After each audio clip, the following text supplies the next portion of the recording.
전주는 흔히 맛과 멋의 고장으로 불려왔습니다. 비빔밥과 콩나물국밥은 전주를 대표하는 먹거리로 오랫동안 자리를 차지해왔고, 판소리 문화는 전주의 풍류를 대표하는 트렌드였습니다. 그렇지만 지금 전주는 전주 한옥마을이 대세를 이루고 있습니다. 그 변화의 중심에는 경기전이 위치해 있습니다. 천년고도 조선왕실의 본향지 전주. 태조 어진의 진본을 유일하게 보존하고 있고, 임진왜란 당시 조선왕조실록을 유일하게 지켜냈다는 역사적 경험을 토대로 구축한 브랜드입니다. 이제 전주대학교 문화콘텐츠학과 홍성덕 교수님과 함께 조선왕조의 본향지로서의 전주로 떠나봅시다.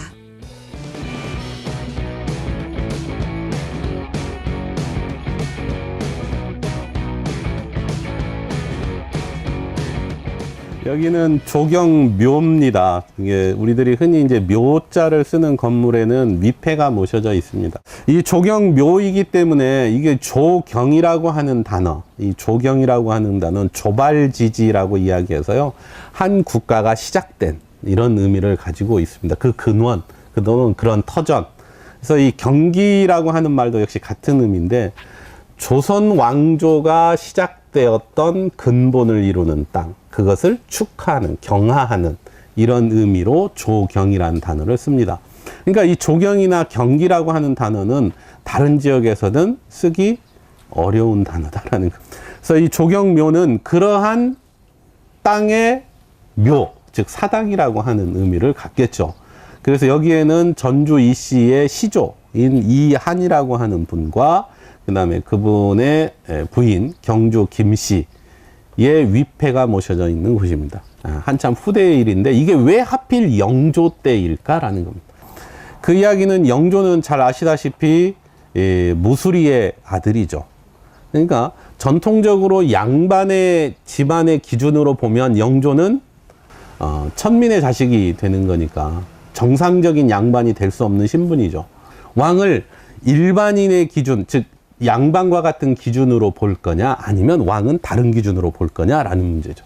그 왕위 계승이 적장자로 이어지지 않았기 때문에 발생한 겁니다. 그래서 영조가 왕실은 다르다라고 하는 부분들을, 또는 왕실에 대한 선양을 하는 것은 자신의 정통성을 드러내는 방법이기도 하다. 그래서 영조대에 사실은 묘도 찾으려고 노력을 했고요. 묘를 찾으려다 못 찾았죠. 그래서 이 조경묘라고 하는 사당을 대신 지은 겁니다. 영조가 가지고 있는 그런 부분들이 전주라고 하는 지역에 집중하게 되죠. 그래서 전주라고 하는 것은 왕실의 권위를 드러낼 수 있는, 그리고 왕실의 권위를 뒷받침해 줄 수 있는 지역, 땅, 이런 어떤 도시적인 이미지들을 갖게 되는 겁니다. 그래서 여기는 사실은 일반인들에게 개방을 하지 않죠. 그러니까 여기는 전주시들에게 있어서는 사당인데 사당을 아무나 와서 들락날락 보게 할 수는 없죠. 이쪽 이제 보통 이제 사당에 가게 되면 제사를 준비하는 공간이 바로 이쪽 공간입니다. 사용되는 제기라든지 용품들을 보관하고 제사를 지낼 때 음식을 만들던 공간이 이 공간. 안에 진전 저 위패 모셔놓은 있는 건물만 보시고 다시 돌아 나와서 경기전으로 이동하도록 하겠습니다.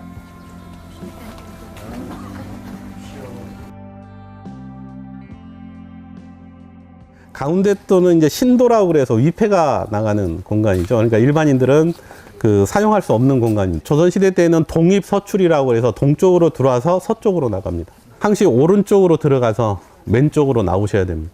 이제 제사를 모실 때 제관들이 여기 있다가 그 자리에서 대기를 합니다. 이제 절을 하려고 올라가죠. 단으로 올라가서 똑같이 단도 보통은 밖에서 하기도 하고, 안에 들어가는 경우에는 똑같습니다. 동쪽으로 들어가서 서쪽으로 반드시 나와야 됩니다. 가시죠.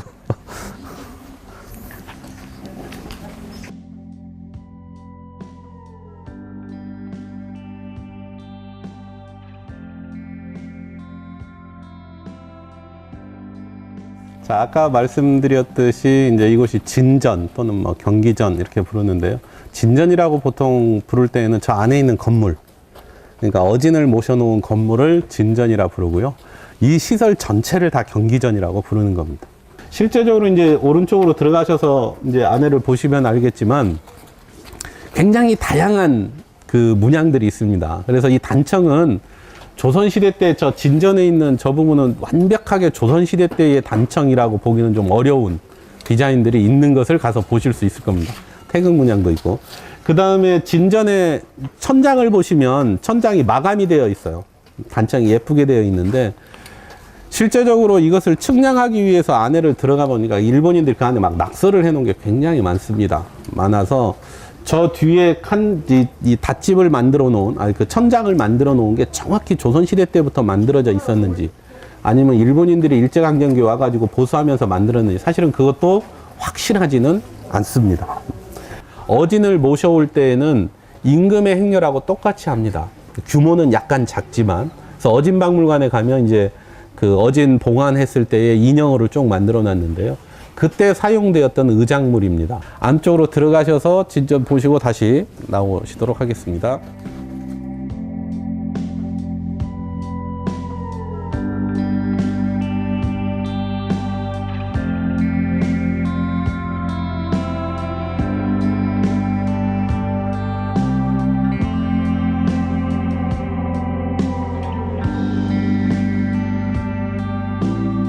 실록을 편찬을 하면 네 군데로 나눠서 보관을 합니다. 근데 임진왜란 때 이 모든 게 다 불타버리죠. 그리고 전주에 있는 그 기록만 보존이 됩니다. 역사를 기술을 하는 사람이 자신의 생각을 적어놓은 거예요. 거기에는 때로는 임금의 정책을 비판하는 것도 있고, 사대부들을 비판하는 것도 있을 수 있죠. 그래서 이건 딱 편찬이 되면 모든 기록을, 실록과 편찬된 모든 기록들은 사초라고 그러죠. 이제 매일매일 다 없애버리고 공적 기록만 남죠. 그래서 실록은 그렇기 때문에 사실은 아무도 열람할 수 없는 비밀 기록입니다. 태종 이방원이 말을 타고 가다가, 왕이 되었을 때 말을 타고 가다가 말에서 떨어지는 사건이 벌어집니다. 그 무장 출신에. 그래서 뭐라고 하느냐. 신하들이 막 달려갔을 거 아니에요. 전하 괜찮으십니까? 다치신 데 없습니까? 이런 태종 입에서 처음 나오니까 이 사실을 사관이 알지 못하게 하라. 이렇게. 그런데 실록에는 어떤 내용이 쓰였느냐? 그 말을 했다까지 쓰여 있습니다. 그래서 그럴 만큼 사관들은 굉장히 이렇게 정확하게 기록을 하는 부분들이죠. 다만 실록을 편찬할 때의 정치적인 상황에 따라서 평가들이 조금씩 다를 경우가 있죠. 그래서 선조실록 이후에는 실록이 두 번 만들어져요. 선조실록이 있고 선조수정실록이 있고, 수정실록, 개수실록 이런 식으로 실록이 다시만, 이게 정치 세력이 바뀌면서 자신들의 관점에서 실록을 다시 정리하는 이런 부분이 조선 후기에는 있었죠. 조선 전기에는 그런 실록이 다시 만들어지지 않습니다. 이 전주 사고에 보관되어 있던 실록을 포함해서 순조실록까지가 전체가 다 복원이 됐습니다. 조선왕실의 역사를 다 기록해놓은 실록을 한 세트를 가진 그런 도시가 될 겁니다. 뒤로 해서 오목대로 이동하도록 하겠습니다.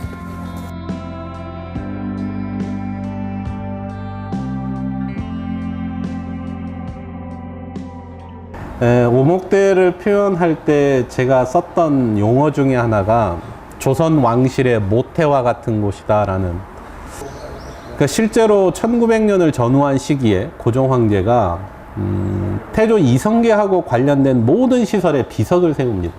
그래서 여기에 있는 오목대비라고 부르는 거하고 요 밑에 지금 도로가에 있는 이목대비라고 부르는 비도 다 그 즈음에 세운 겁니다. 대한조경단비도 그때, 조경단도 그때 조성을 합니다. 그러니까 1894년 동학농민혁명이 끝나고 난 뒤에 청일전쟁이라고 하는 전쟁을 거치고 나면서 일본의 간섭이 노골적으로 보이던 시기거든요. 그래서 그런 상황 속에서 사실은 왕실이나 일부 유생들이 생각했던 게, 그리고 고종 황제가 선택한 것은 건국자였던 이성계를 기념하는 겁니다. 그래서 이성계하고 관련되었던 지역에 계속 세우죠. 그러니까 고종이 태조 고황제 주필 유허비입니다. 정확하게. 태조 고황제 주필 유허비를 글씨를 고종이 써서 내려주면서 그 마음이 뭐였을까라는. 대한조경단비라는 글씨를 써서 내려주면서 고종은 어떤 생각을 가졌을까? 이게 마치 아까 말씀드린 어머니의 모태라고 하는 것은 잘 나간 자식놈들은 절대 부모 찾지 않습니다. 그러잖아요. 저 잘 나갈 때는 지가 똑똑해서 잘 나가는 것으로 생각하는 거죠. 그런데 힘든 일 있으면 누가 생각나는 거예요? 어머니가 생각나요. 힘들 때 생각나는 어머니의 품처럼 전주는 조선이 멸망해 가려고 하는 시점, 그 지점에 전주라는 도시가 고종 황제에게 또는 이 나라의 위정자들에게 어떤 모습으로 다가왔을까? 그것은 이성계가 조선을 세웠을 당시의 꿈, 그런 거죠. 좋은 세상을 만들고 왕실이 굳건하고 나라의 독립을 유지하는 겁니다. 기본적으로 일본인들은 전주라고 하는 전통 도시를 파괴를 하지만 없애지 않고 남겨놓은 게 이제 사실은 경기전 또는 오목대, 이목대 손 안 댑니다.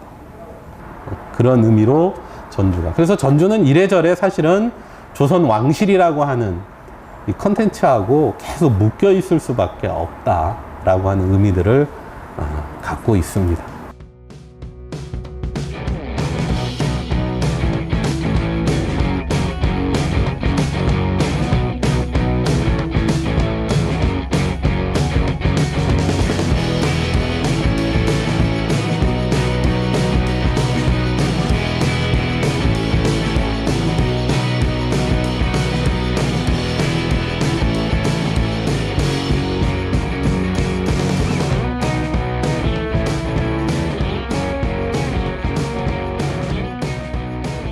이성계가 황산대첩에서 승리하고 오는 길에 지난 마이산에 머물렀다라고 하는 의미의 주필대입니다. 저 글씨는 사실은 새겨진 건 다 일제강점기 때에 세워집니다. 이산묘 자체는 사당입니다. 1924년, 25년에 이산묘가 세워지게 됩니다. 근데 이 이산묘를 세우게 된 계기가 사실은 그 이전에, 그러니까 1907년 무렵에 이석용이라고 하는 한말 의병장이 있습니다. 임실 성수 출신인데요. 그 사람들이 호남 창의 동맹이라고 하는 의병단을 결성을 하죠. 의병단을 결성을 하고 진안, 임실, 남원 이 일대, 무주, 장수 일대 의병을 모아서 바로 이 바위에서 고천제를 지냅니다. 의병 출정하는 식과 같은 고천제를 지냈던 곳이고요. 그렇기 때문에 이 진안의 마이산은 사실은 항일 의병과 관련된 또는 이 의병과 관련되는 정신이 새겨진 곳인데, 연제 송병선 선생하고 면함 최익현 선생이 이곳을 오게 됩니다. 이곳을 오게 되면서 이성계가 다녀갔다라고 하는 곳, 그리고 정제 이석용 장군이 고천제를 지냈다는 곳, 이러한 의미들을 가지고 여기에서 그때는 일제 강점기였기 때문에 독립에 대한 그러한 뜻을 이야기하게 되죠. 즉 연제 송병선 선생의 제자들하고 면함 최익현 선생의 제자들이 1924년에 발의를 하게 됩니다. 그래서 사당을 만들자라고 하고 25년도에 이산정사라고 하는 사당을 만듭니다. 이 사라고 하는 것은 개인 또는 문중의 사당을 의미합니다. 그래서 성균관에서 사보다는 묘가 낫겠다 해서 이산묘라고 하는 이름으로 만들어지게 됩니다. 그래서 그러한 분들이, 지식인들이 생각했던 어떤 식민지 상황 또는 국가가 멸망할 때에 기억하고자 했던 것들, 그러한 부분이 이산묘라고 하는 형태로 나타나는 것을 의미합니다.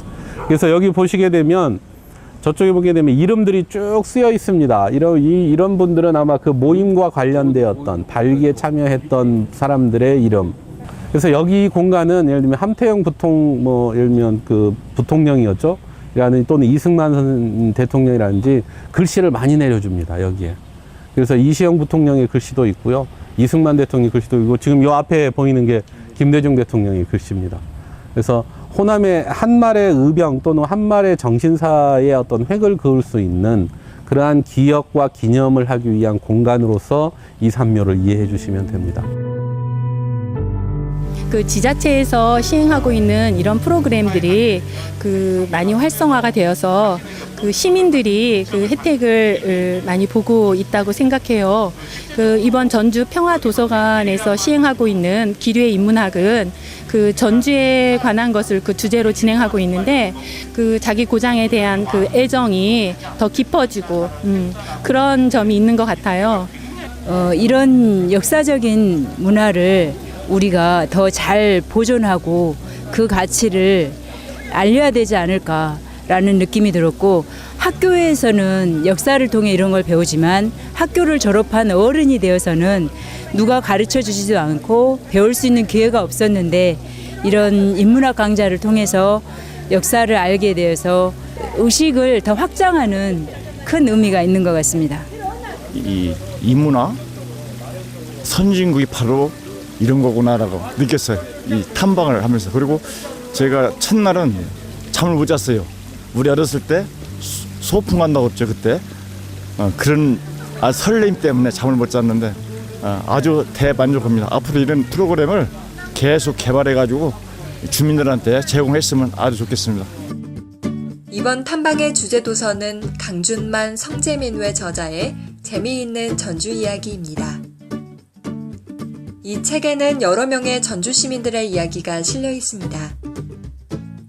전문적 식견을 제시하기보다는 일상적 삶과 실제 경험을 통해 전주 시민들의 애정과 관심을 엿볼 수 있는 전주화학이라고 할 만합니다. 우리 도서관은 2011년 9월에 개관한 도서관으로서 인근에 아파트와 학교가 많이 있어서 하루 이용객이 약 한 1000명 정도 이용하고 있습니다. 특히 시각장애인을 위한 시각장애인 자료실을 운영하고 있으며 1층에는 종합자료실과 어린이 자료실, 2층에는 열람실, 휴게실, 전기간행물실, 노트북실이 있으며 3층에는 식당, 휴게실, 열람실이 있습니다. 지하에는 넓은 강당이 있어 지역 주민에게 다양한 프로그램을 제공하고 있습니다. 시민과 함께하는 프로그램은 전주 시민대학과 독서 진흥을 위한 독서문화 한마당 행사 등을 진행하고 어린이를 위한 독서회, 각종 특강들을 진행하고 있으며 장애인을 위한 대면 낭독 서비스와 동극 공연을 진행하여 전주 시민들에게 독서와 인문학적 소양의 질적 향상에 큰 기여를 하고 있습니다.